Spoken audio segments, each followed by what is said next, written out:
Hello all! இன்னைக்கு ஒரு brownie slab video தான் பார்க்க போறோம். இது ஒரு பர்த்டேக்காக பண்ண ப்ரௌனி ஸ்லாப் தான். இது வந்து எனக்கு ரெகுலர் கஸ்டமரா ஒரு கிட்டத்தட்ட வந்து 5 ஆர்டர்ஸ் ஒரே கஸ்டமர் குடுத்துருந்தாங்க. இது 5த் ஆர்டர்ன்னு தான் சொல்லணும். அவங்களுக்காக பண்ணது தான். இன்னைக்கு பார்த்தீங்கன்னா, நான் க்ளவுஸ் போட்டு பண்றேன். இது ஏன் அப்படின்னு சொல்லி பார்த்தோம்னா, எனக்கு ஒரு கஸ்டமர் அண்ட் ஒரு சப்ஸ்கிரைபர் வந்து மெசேஜ் பண்ணியிருந்தாங்க. "நீ பண்றதெல்லாம் ஓகேம்மா. பட் ஆனா க்ளவுஸ் போட்டு பண்ணா இன்னும் ஹைஜீனா இருக்கும். பார்க்கவும் நல்லாயிருக்கும்" அப்படின்னு சொல்லியிருந்தாங்க. ஸோ அதுக்காக நம்மளும் க்ளவுஸ் போட்டு பண்ண ஸ்டார்ட் பண்ணிட்டோம்.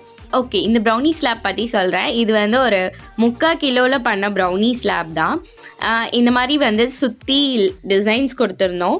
அது மட்டும் இல்லாம ஹேப்பி பர்த்டே டாப்பர் வச்சுட்டு, அதுக்கப்புறமேட்டு ஃபாண்டன்ட்ல வந்து அவங்க நேம் டிஸ்ப்ளே பண்ணி வச்சிருந்தோம்.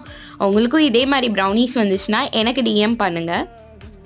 250 கிராம்ஸ்ல இருந்து அப் டூ 1 கேஜி வரை நம்ம பண்றோம். உங்களுக்கு என்ன கஸ்டமைசேஷன் வேணும்னாலும் அதுக்கு ஏத்த மாரி பண்ணி தந்துடலாம்.